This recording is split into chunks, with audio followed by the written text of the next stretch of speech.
Welcome to Clinicians Corner. Here, Molly and I will provide you with evidence-based insights and practical tools for addressing ultra-processed food addiction.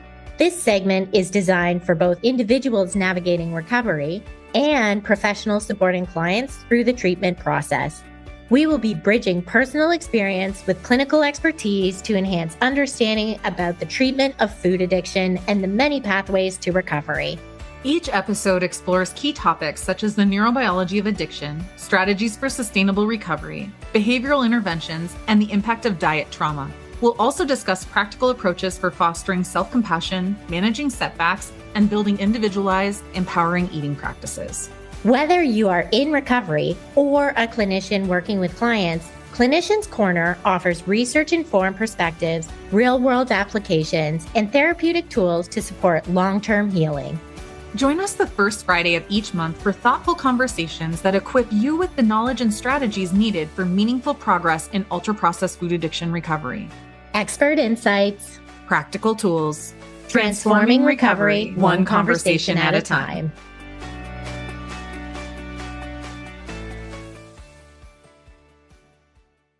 Hello, Molly. How are you doing today? Hi, I'm good. And how are you? I'm doing good. I am excited for us to have this conversation today because we've been talking a lot about it in our Sweet Sobriety group. I know you did a group on it, and I thought probably the listeners could also use a little bit of information on this topic as we're all kind of in it right now. So I think that today what we're talking about is something that's incredibly relevant, and it's something that doesn't get talked a lot about in recovery spaces. We're talking about recovery in unsettled times. So what does it look like to stay connected to your recovery when life is not calm? Maybe when things are feeling uncertain, overwhelming, or even painful. And that could be what's happening in the world right now. Or it could also be something deeply personal. Maybe we have a sick parent, maybe we have a sick child, maybe it's grief, maybe it's caregiving stress, or it's just a season that feels like everything is a lot. And so if you've been finding that recovery has been harder lately, we want you to know right from the start, you're not doing it wrong. You're doing it under load. And I think, yeah, what are some of your thoughts on maybe where we start this conversation today? I think that I like to go like macros, like big, Yeah. down to the small, making it more personal. Because I think when we ignore that are bigger things going on in the world, if we just like try to pretend like those things aren't impacting us or we don't name them, I think we're doing ourselves a huge disservice, right? And the world is genuinely unsettled right now, not like in a vague way, but like in a very specific way, right? There's economic instability, there's financial stress, cost of living is constantly going up. There's uncertainty about the future. There's like job insecurity, at least in the US. Yeah. I'm sure, I think other countries are feeling this too. When I hear news out of like Australia or some other places, I hear some of the same stuff, right? There's a lot of political polarization happening around the world, which leaves us with this chronic, like low grade fear about what's coming next. I know I certainly wake up and in the morning, I'm like, what fresh hell awaits me today? What has happened overnight that I was oblivious to, that now today I have to cope through the consequences of that. There's the 24-hour news cycle, social media, those things disrupt our nervous system. There's that collective grief and loss. We're still like in this aftermath of the pandemic, trying to navigate these changes that have become permanent. And so many of us are still like, wait, what? It's 2026? Wasn't it just 2020? Because we haven't caught up with all of that yet. I think there's an erosion of trust in institutions, everything from like healthcare to government to food systems. Like we keep hearing about they're changing the food in the US and whatever. Like there's so many things going on and it feels like the ground is constantly shifting. And that's like the macro. And then to your point, the micro. You want to kind of talk us through some of those micro things that people are experiencing lately?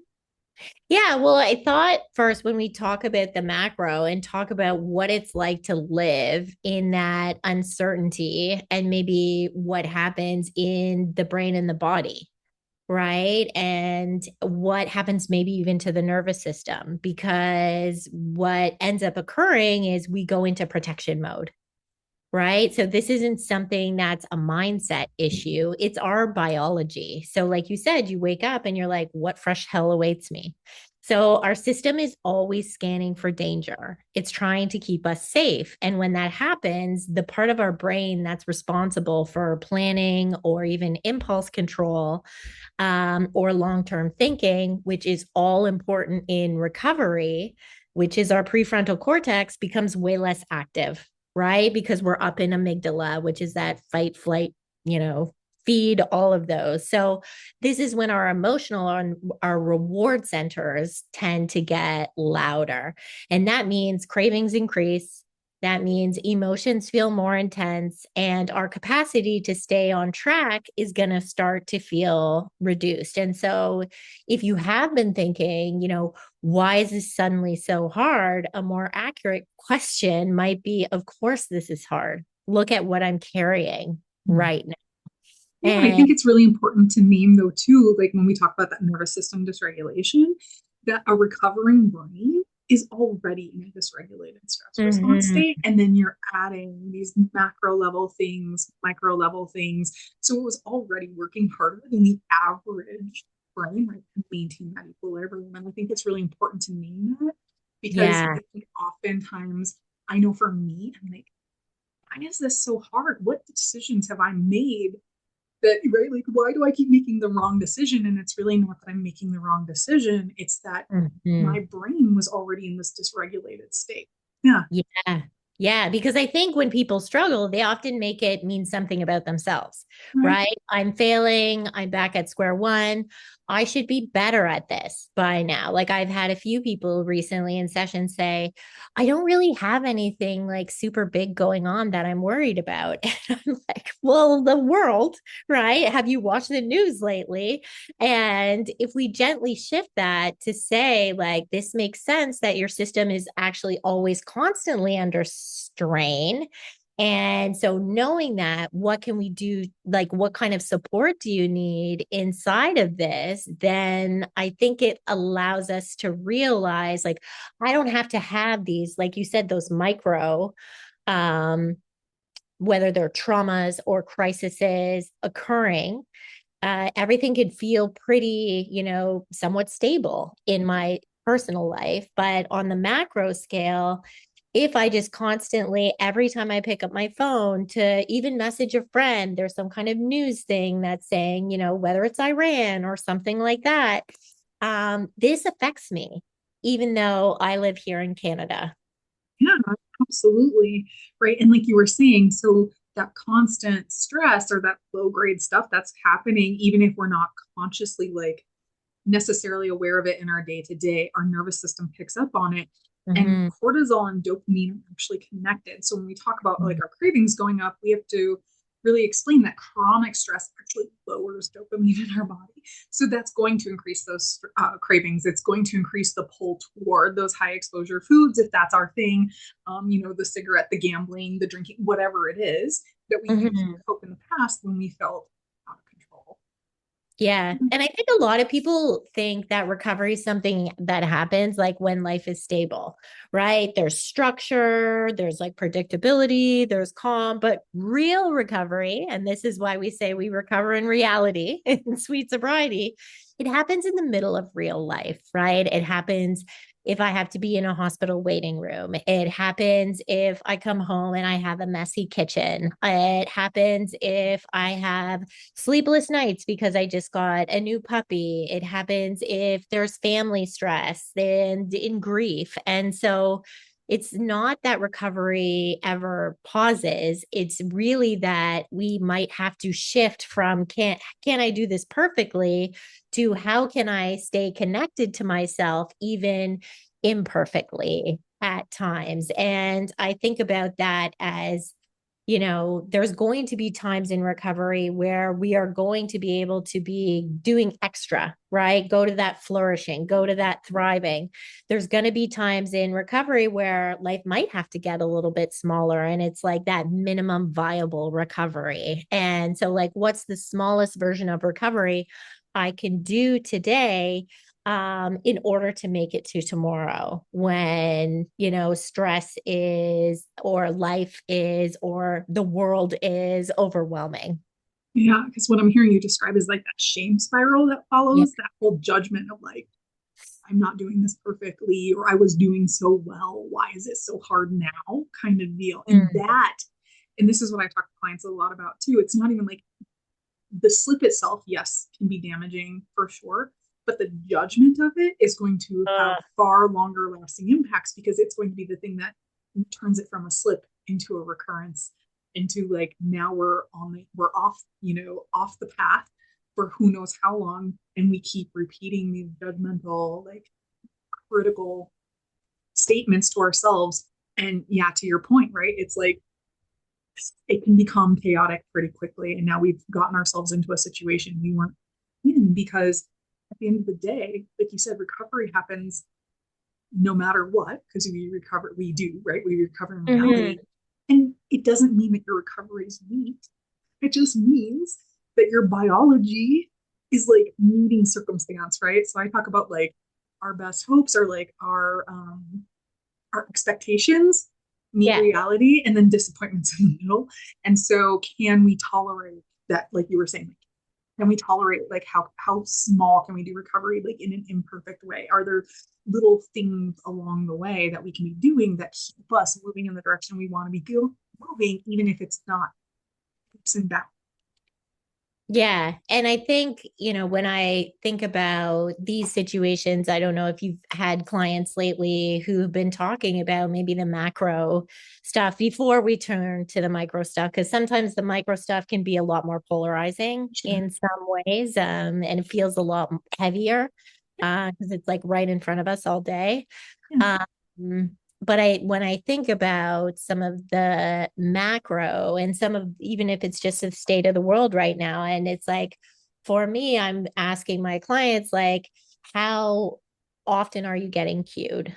How often are you having these exposures? And are you setting any boundaries around them? Are you like just letting yourself look at the news all day long? Or are you saying, or maybe you're somebody who goes that all or nothing and you're like, I'm never looking at the news. And then that also creates fear and uncertainty in some people too, is like, oh, I don't know anything, but maybe not knowing anything is better. And so it's like, how can we find that middle path that we always talk about? Where maybe it's like I'll allow myself to engage with news at a time when I tend to be regulated and have some, supports maybe even in place. It's probably not the thing I need to do before going to bed. And it's probably not the thing I need to do when I'm lying in bed and I've just woken up.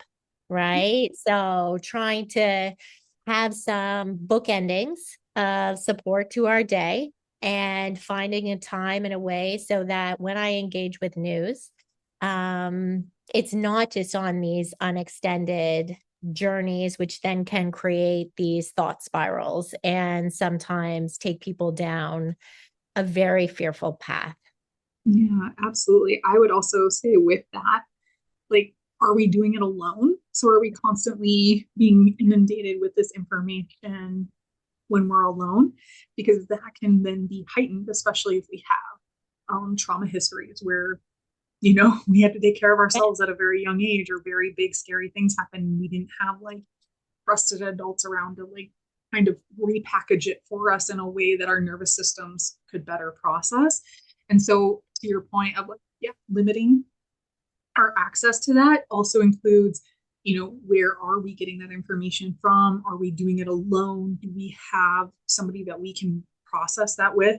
Because I know for me as a verbal processor, I have to like talk about something through a few iterations, right? There's always like the first explosive, like super emotional one, like the inner child is very much in charge. And then my like the next iteration is probably like, now here's my teenager who is absolutely a rebel right Yeah. inside of me.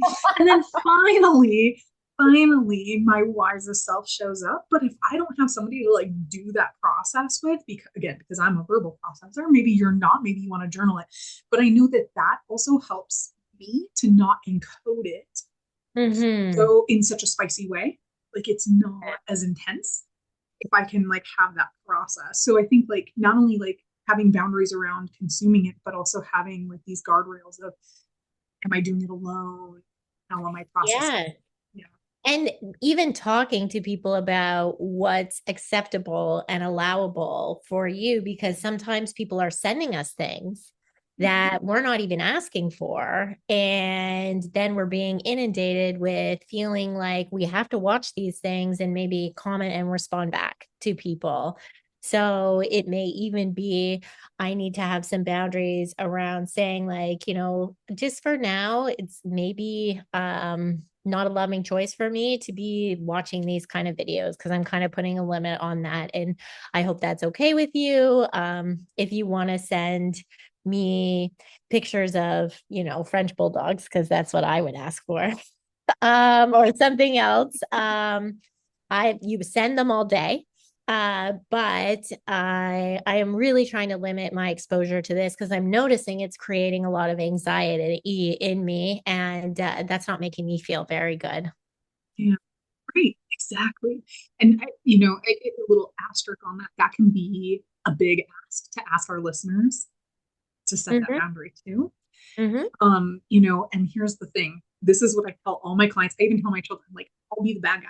Throw me under the bus. If you're struggling to set that boundary, you can literally say, listen, Molly said Yeah. that this is my structure. Molly said this is what I have to do. So if you have a problem with that, like, you can totally do that.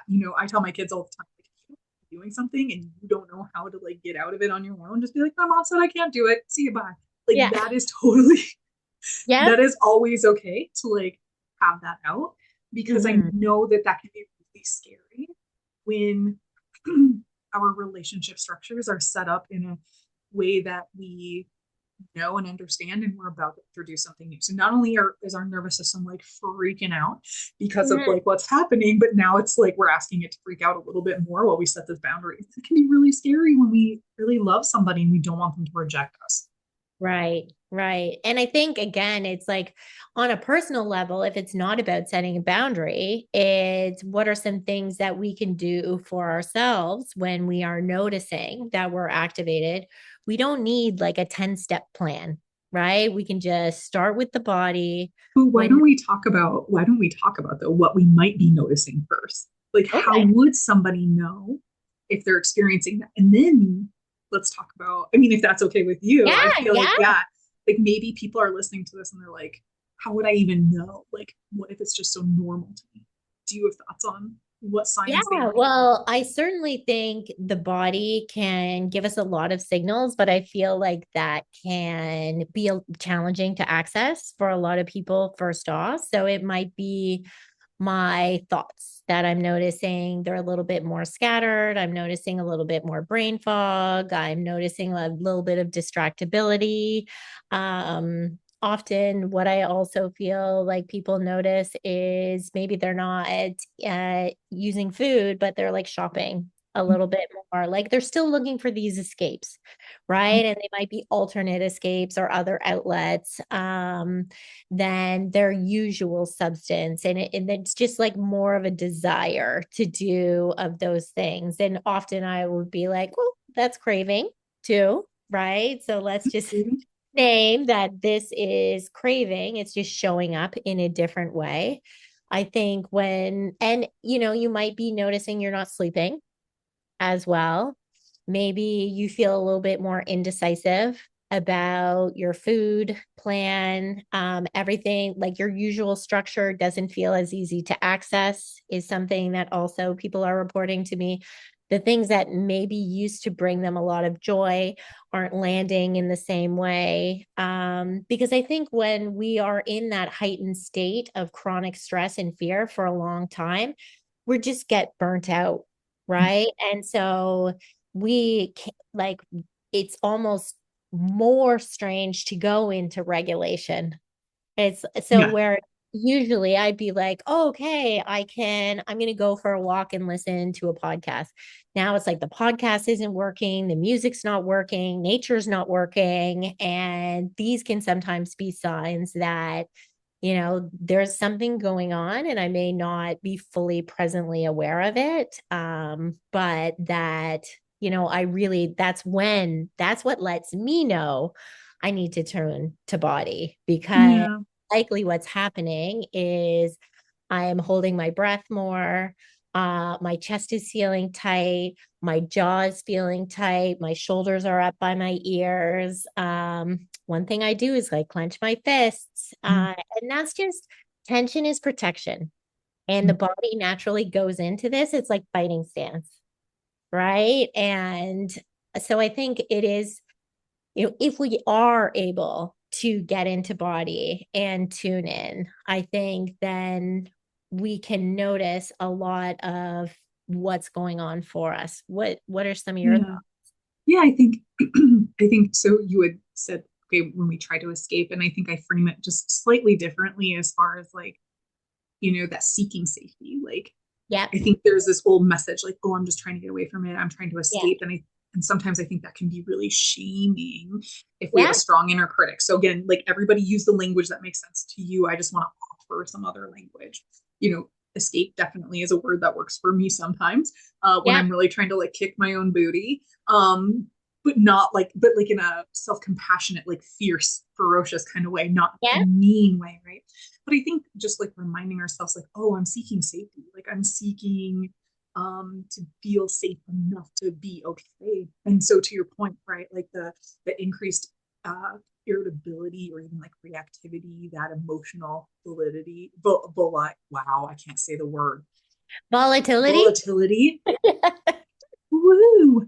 Um, you know, the, some of the things like the sleep disruption, isolation, those things that you're naming, the return of that black and white thinking, right? Like noticing our thoughts are like really kind of like concrete and like, oh, it's all this way or it's all that way. It's all good or it's finding those numbing things, like you were saying, like that things that like help us feel safe or whatever it is we're seeking. And there's no judgment on it.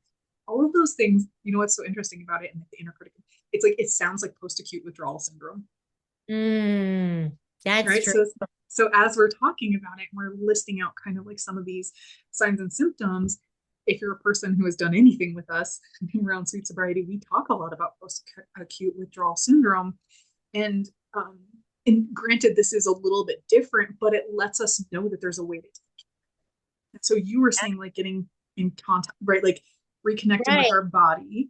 When you said that, I immediately was like, oh, my symptoms of addiction are returning. And this is allowing me to know that I'm in a more vulnerable state right now. And so, knowing I'm in a more vulnerable state, how can I take care of myself like I would have in early recovery rather than saying, oh, well, I've been in recovery for 2 years, so I've got this, right? And it won't be. And I think addiction is one of those humbling things that we don't necessarily, there doesn't have to be one big instigating event for these symptoms to return. And that's where it's like, okay, it's okay for me to, maybe slow down, maybe check in, maybe spend a little bit more time in my community, maybe journal a little bit more, talk about this. Because yeah, I mean, all of those symptoms are like, oh, this is my luteal phase. That's Yeah, no, absolutely. It's luteal phase. It's perimenopause. It's post-acute withdrawal. Like there are a lot of different labels that different configurations of these signs and symptoms can fit under. And and granted, it's not any of those things. It's these other things. But what it does, it can kind of direct us toward like what are some of the things that we can do. Like people are probably listening are like, yes, yes, yes, yes, yes, this is me. What do I do? Like people always want to get to like, what do I do about it? yeah. But yeah, I had to ask that question, but I want to slow down a little bit. But before we get there, like what are some of those more micro things? Because you had said, oh, they might be a little polarizing. People might want to be in, like they might want to hear what you have to say about that. Yeah, well, and I think when it is maybe we are caregiving right? For a parent or a child. I've certainly have clients who are doing both. Maybe it's a child with mental health, maybe it's a child with addiction symptoms or a substance use disorder, and maybe it's an older adult, the parent that they have to be responsible for. And it's one more thing, one more heaviness on their plate in their already very busy life. Maybe it is, like you said, there's a lot of job insecurity right now. And so if I'm sitting in that all day, every day, that's all encompassing. And that makes it really hard to focus on recovery if the way I earn my living and my like pay for my life is at risk. Then it really sometimes makes it feel like, is recovery that important? And it Exactly. That's the question that it's like, are there not more bigger, important things, whatever, happening in the world that need my time and attention? Right, right. And I think that again can be craving. That thought right there is a craving. It for me is how I interpret it. For many of my clients is, that because you in that moment, although yes, you're very stressed and your way of living is being challenged, but it is like if you want to throw your recovery aside and your why, right? Your why you're doing this, then it's just because you're looking for an outlet to soothe, right? To cope. Yeah. Like that survival coping. Minimizes your own experience so that you can say, listen, the thing that I'm doing to take care of me isn't actually that important. So let me minimize it because it's not that bad, or I'll Mm-hmm. be fine for a little while. Let me go take care of this like very like imminent thing first. Mm-hmm. And then I'll Mm-hmm. come back to this thing. But that can be a slippery slope. Yeah, yeah, exactly. And like, I mean, lots of things, the loss of somebody that we love, grief can be another huge one. Yeah. And so it's interesting because I think these ones are tricky because they can push us, like I find in our community anyways, they can either make people hyper aware of their recovery, right? Because it's so obvious that this would be something that would put them at risk, or it is definitely something that will make them more isolate and not engage in community because, they just maybe feel people don't understand. And I think that's what makes them more vulnerable to return to use.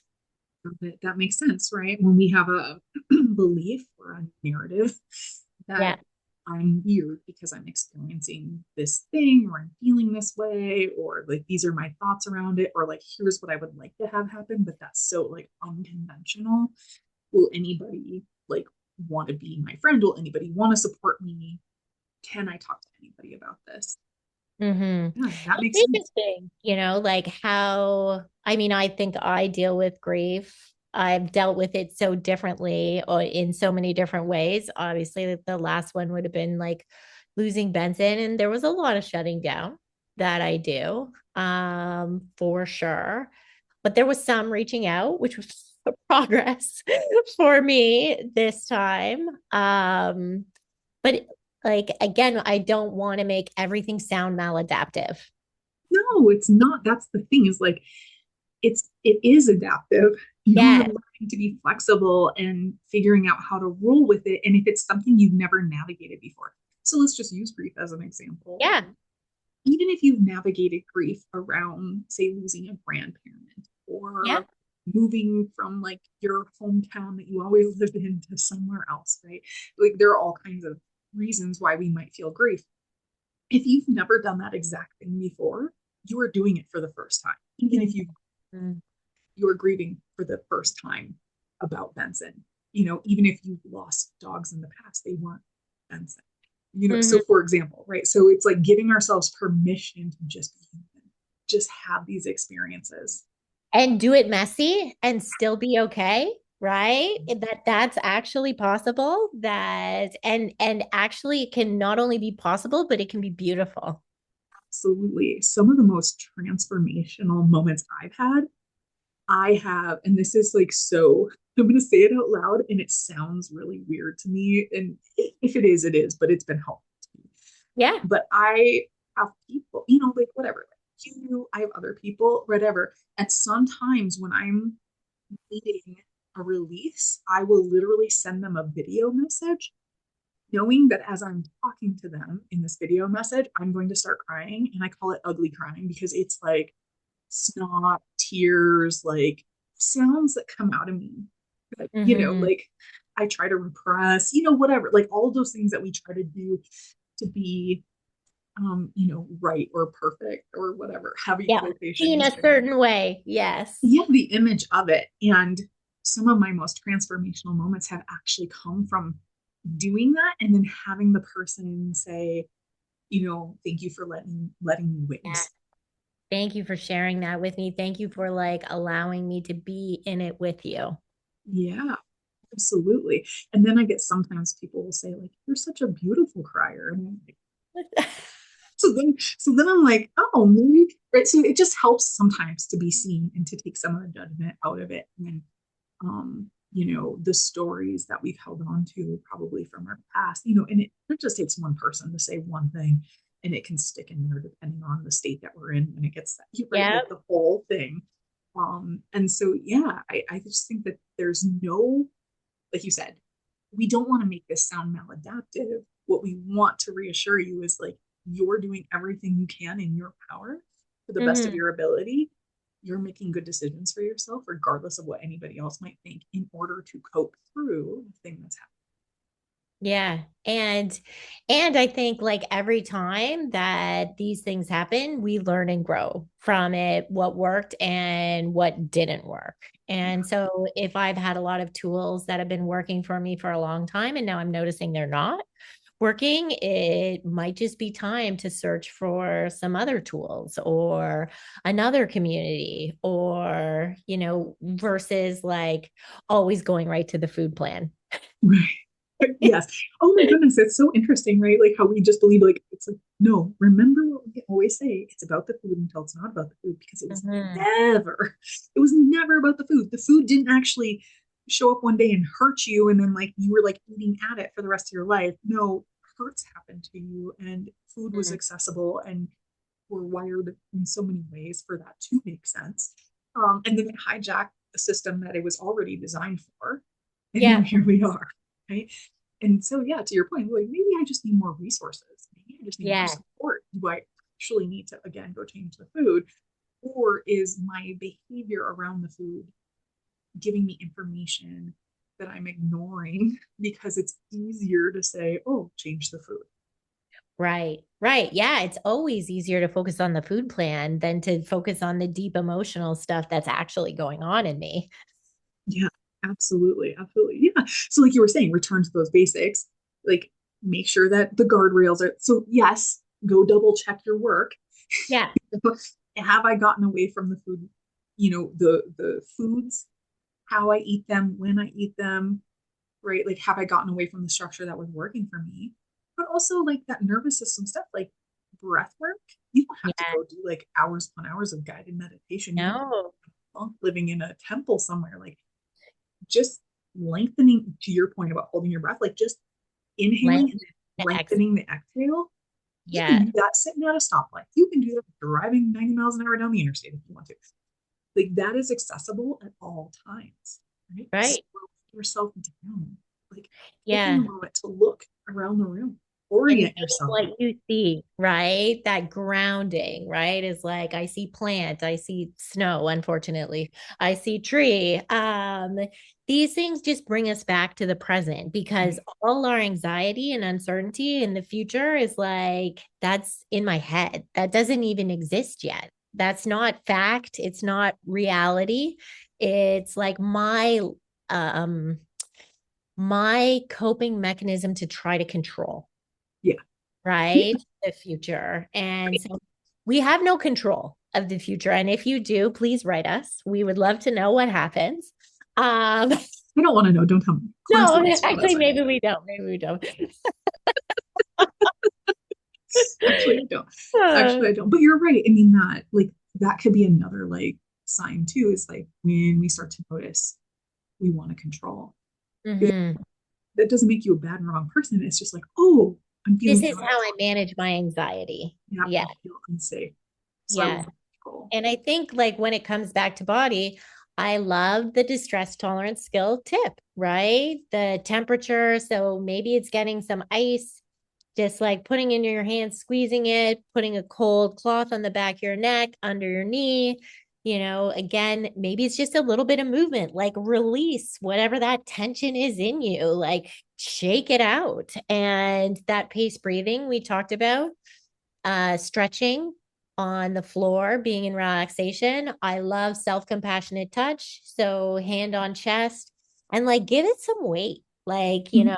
I really like to lean into it. I love hand on face. Yeah, the havening touches. So like your hand Yeah, can, yeah, and then especially if you do this first, yeah, rubbing your palms together first, then you get a little bit of warmth in them. I And you know. can It also, feels so yeah, nice and it is. loving. Stepping outside for a little breath of air, right? Especially if you're spending a lot of time on screens.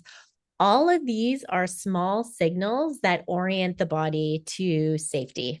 Yeah. Well, and to your point too, right? Like sometimes when it's the thoughts that show up, like we can also start addressing those things too. So it's filtered through one kind of way. We can't stop that initial thought, but we can like question it. We can push Yeah. back. We can redirect where that goes, So if we're settling our nervous system, but our thoughts continue to be critical, that's just going to get our nervous system dysregulated again. So, Yeah. like giving yourself permission, to your point, right, to like recover imperfectly, that like it's okay to expect less of yourself when things are crazy. So instead of going to that place of like, oh, my stuff isn't as important as, I just lost my house in a fire, Mhm. like, and it can be really easy and understandable to see how somebody can go from them from point A to point B. Yeah. But what would it be like if we could show up and just say, like, yeah, my world just got rocked, Mhm. and I've got this other thing going on that I need to be taking care of, or that I have to take care of, or I need to pay attention to. Is there a way that I can do it that, again, keeps me moving in that direction, but doesn't completely whatever? And then give myself permission that if my recovery currently looks like maintenance, that's still recovery. Like if I'm just treading water right now, I'm not Mhm. making things worse, but maybe I'm not moving forward either. Like, can that be okay? Yeah, because treading water is not drowning. Right? It's not. It's so not. It's so not. So not. It's just a pause. It's a break, right? Yeah. We talk about treading water a lot, but my kids in swimming lessons, like they did learn to tread water, but the thing that they really taught them, like survival, was star float. Flip over on your Mhm. back and back float, but it's star shaped, right? You Yeah. spread your arms wide, you spread your legs wide. It's just more surface area on the water, and you can just catch your breath. Yeah. Again, you're not drowning. Yeah. Exactly. You're floating. You can enjoy that. You're surviving. I know you can actually relax into that a little bit. It's okay. You're not going to stay there forever. You're going to get bored. You're going to want to Right. move. Like, please don't think you're going to get stuck in tread, right? Mhm. Like, you're not going to get stuck in this space. Like, I think a lot of people sometimes keep this, like, fire lit under them because they're afraid that if they let off the gas, then, woo, the big bad recurrence is going to happen. It's like, Yeah. okay, Yeah. Or they'll never start again, which I'm never. like, listen, if you're doing recovery and you're already a hard worker, you already have the go-go button inside you. Yes, yes, exactly. Exactly. So I think sometimes like identifying those non-negotiable, like anchor kind of things Mhm. can be like a nice place to have like a tether to our recovery. And we can think about these things when we're not in crisis, when we're not in Yeah. the micro or the macro, like dysregulation or unsettled feeling, and because when we protect those things, they will keep us from unraveling, right? So Yeah. maybe those anchors are like, no matter what, I'm not eating a red food. No matter what, I'm, going to bed at a certain time. And no matter what, I'm drinking X amount of water or something. And those are just literally just pulling those out of the air, folks. Those are not Yeah. suggestions. Those are not, like, I'm just saying those might be things that can tether you. Again, thinking about when we orient ourselves to a room Yeah. or use our breath to orient ourselves to our body, having some of those non-negotiables can orient us like to that recovery piece. Right. Because we're not in these moments of uncertainty and overwhelm. We're not asking ourselves, can I stay abstinent forever? We're saying, what does the next hour need? Yeah. Right. What would a more slightly supportive choice be for me right now? It's when the uncertainty is happening, we're not looking for these big leaps. We're just looking for these like repeated things that are keeping us like tethered to our recovery. Yeah. And I feel like we can't talk about this without talking about connection too, I because know. we're humans, we're not designed to actually regulate alone. When life is uncertain, isolation does make a lot of things louder, and connection can soften it. Co-regulation is also essential. And so it can still look like going to a group, even if you don't share, sending a message to somebody, just reaching out in a text. If you feel capable of, you can let somebody know you're struggling. But it can also just be going to a coffee shop if that wasn't an activating place. So just that you're not home alone, so that you're being around other people. It's like a parasocial relationship. Yeah. And, there are like schools of thought that call it body doubling. I always call it my emotional support human. Yeah. Yesterday was, I just had the week off. Yesterday was Monday. It's supposed to be my transition day, but like I had all this like existential dread. I was just like, I don't want to adult. I don't want to whatever. And my Mm. husband was like, well, do you just want to come work at my office today? Because he works from home on Fridays in my office Yeah. at home. And so I was like, yeah, I totally do. So I went to my therapy appointment that morning and I brought all my stuff with me and I went and and he's over there software engineering, he's computer Yeah. programming, and I'm just sitting at my computer doing what I need to do for sobriety, for conference stuff, whatever it might be for our retreats. And we didn't really talk to each other a whole lot. And it was so regulating to just Mm. know that there was just another person near me who was also working. Yeah. You know, it just made me feel like I could be okay doing the things I Mhm. know that I needed to do, but everything in me was screaming not to do them. Yeah. I mean, I love it. That's what we do after the recording of the podcast, right? We're going to hang out and we're going to do work together for a few hours because that's what helps us get the things we don't always necessarily love to do done. Yeah. And that is the beauty of the co-regulation, like you said. And nothing big and bad has to be happening. You can just reap the benefits of that. And that's why when we say like, hey, when you come to a group or whatever, if you can turn on your camera, if even just for a few minutes to like make eye contact with people, send them a smile or a wave, that co-regulation is huge. And it reminds you other people care about you. So like when things are getting scary, like you can rely on them, right? You can Yeah. think back, oh yeah, like there are people who care about me. There are people who rely on me. I rely on them. And it's always nice to see in group when everyone's like, oh, I haven't seen you in a while. And you like see the chat. And like, before I'm even like starting to host the group, they'll be like chatting amongst themselves just about whatever's new in their lives. And yeah, it's like that feeling of like they belong. Yes, absolutely. I think something too, beyond connection is meaning making. And I know you and I talk about this a lot, and oftentimes we're like, oh, I don't want to assign meaning to it if it's incorrect, right? Like, because I know I can make up these stories where, um, you know, again, let's use your example, the isolation piece that can come with big feelings or whatever. And I am Yep. this person too. Like, when people want to be my friend, Mm-hmm. you have to let them know, like, okay, but here's the deal. Yeah. Here's the deal. I go quiet when I'm going through big stuff. Like, I am not the person who's reaching out. I mean, I do ask for help. I do want to just clarify that. I do ask for help. But it's not like this overt, like, my hair is on fire and okay, like, everybody come and help me, come rescue me. I will do everything in my power to rescue myself first. I Yeah. will. I stay so quiet and then eventually I emerge and I'm like, Yeah. but I know that when I do that, it's easy for people on the other end to write meaning into that like I don't love them, I don't care about them enough, they're not important enough in my life, whatever.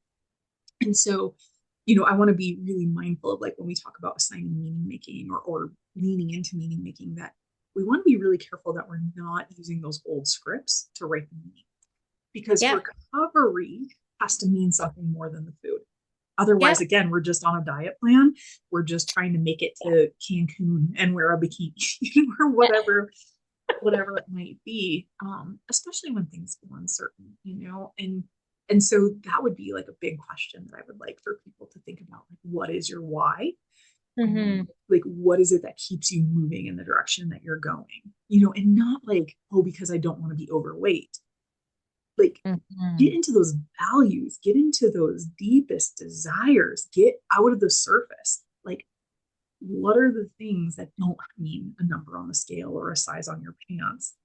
What are the things that are super meaningful to you? Like getting down on the floor with your kids or your grandkids, being able to walk your dog, in some beautiful, amazing places. Like, what are Yeah. those things? Because those can be stabilizing.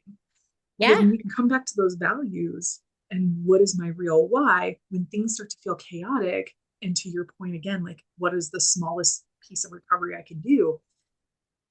If I show up and say, listen, I can take my dog to the river and go throw rocks and Yeah. whatever, like, that can really help us feel, again, more tethered. It can help us feel like we have some, influence. It's like empowerment. Yeah, exactly. Exactly. I don't know what other things kind of help you like to kind of tether back or feel more grounded.